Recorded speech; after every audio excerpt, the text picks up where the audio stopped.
Hello everyone, my name is Dorian and welcome to another track guide with the LMP2. We are at Road Atlanta and I love this combo. I want to put Telam on here and I'm going to do the 6 hour this weekend as well. Might even stream it if the internet doesn't go apeshit.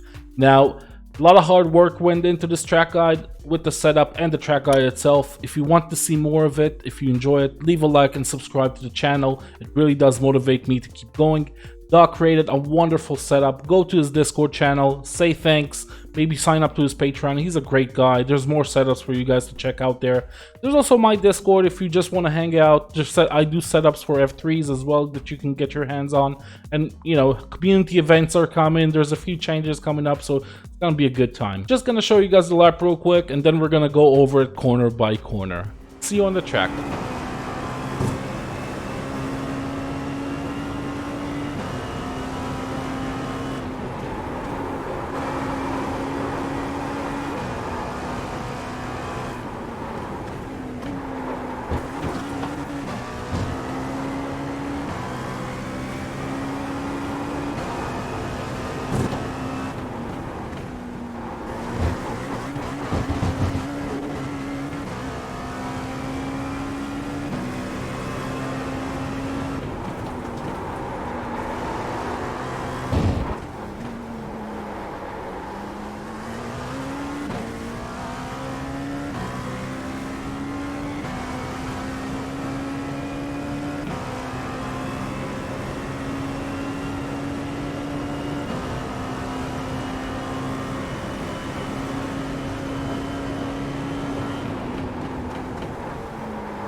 Okay, so we're coming up to turn double one, looking for a braking point. It's going to be after this patch of grass, depending on the car's conditions.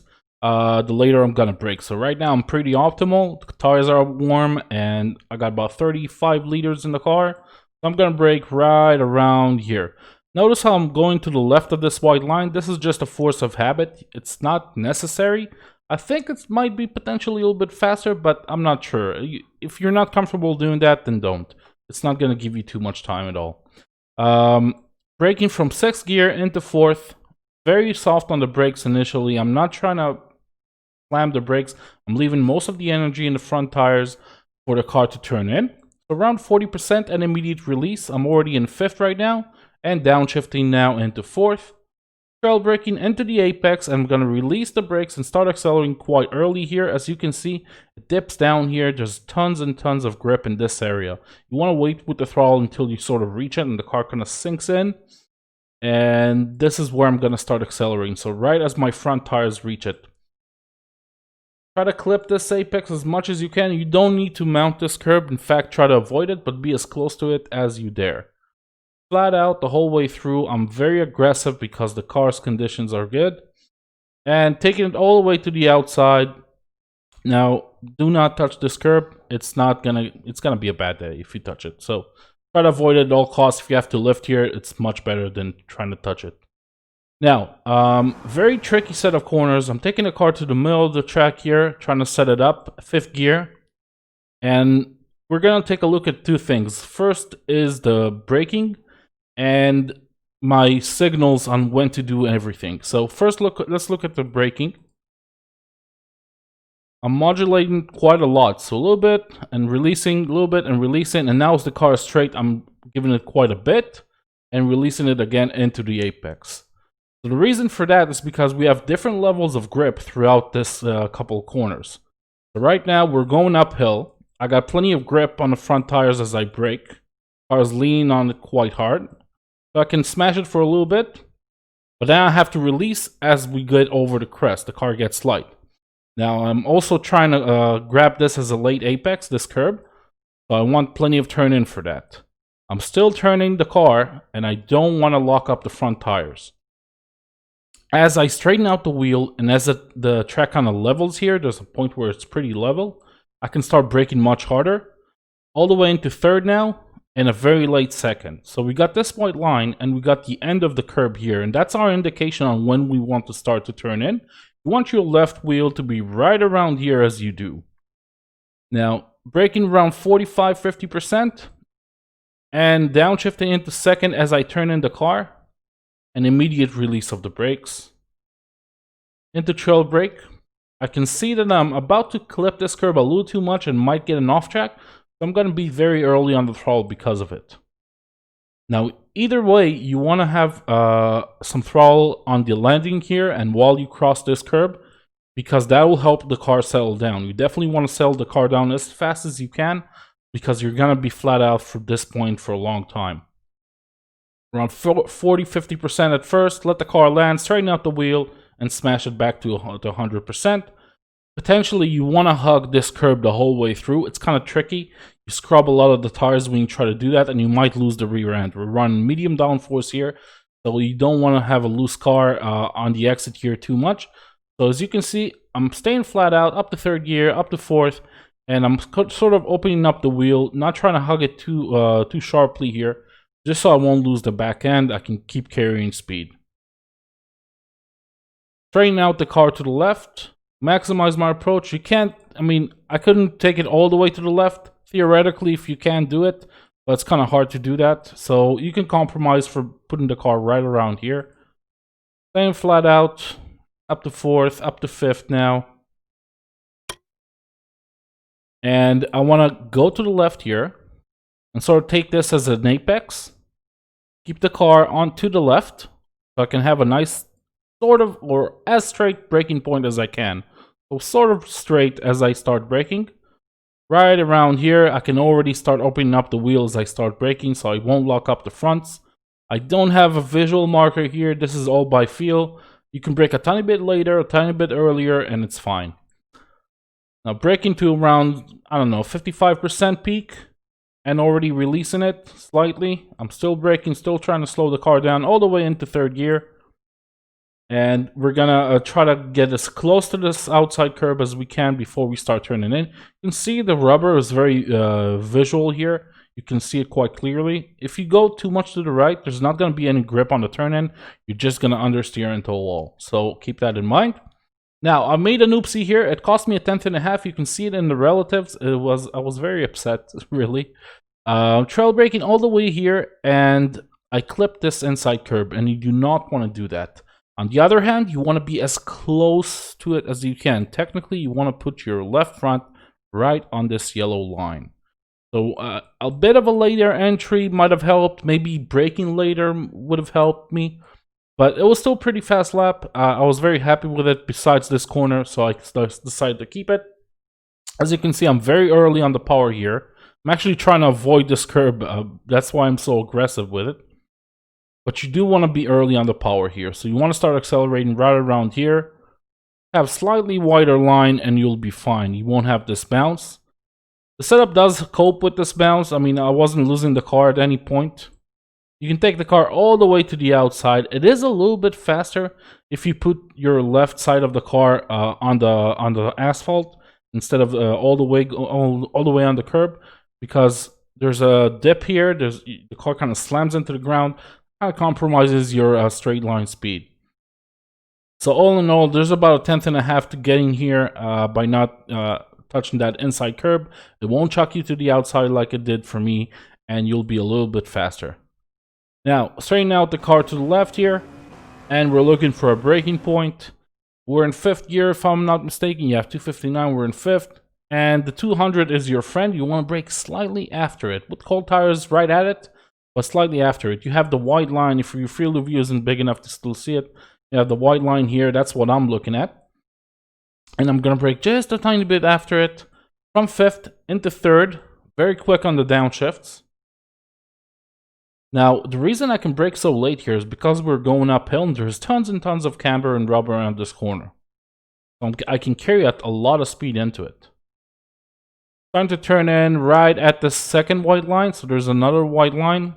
Right before it, I'm going to start loading up the fronts and really turn it in as I release more of the brakes. Getting close to the apex here and already going back to the power. So right here, this is sort of your apex. This is kind of a late apex.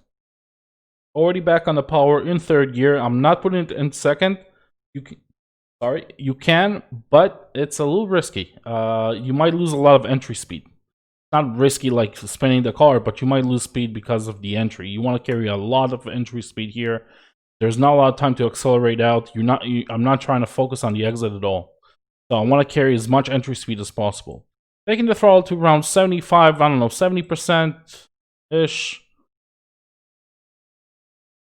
And as I straighten out the car, again, no visual marker. This is all a sequence that I'm getting by feel. So as I straighten out the wheel, I know I need to brake because of the speed I was carrying in the previous corner. So once you get the flow of it, that's exactly what flow means. You don't need visual references. You're getting the flow of, I'll show you that again. Getting the flow, I turned in, I'm back on the power, open up the wheel, and now I brake. So I don't need to look at anything, I just feel it. So as I open up the wheel, braking from third into first gear, pretty high peak, around 60%.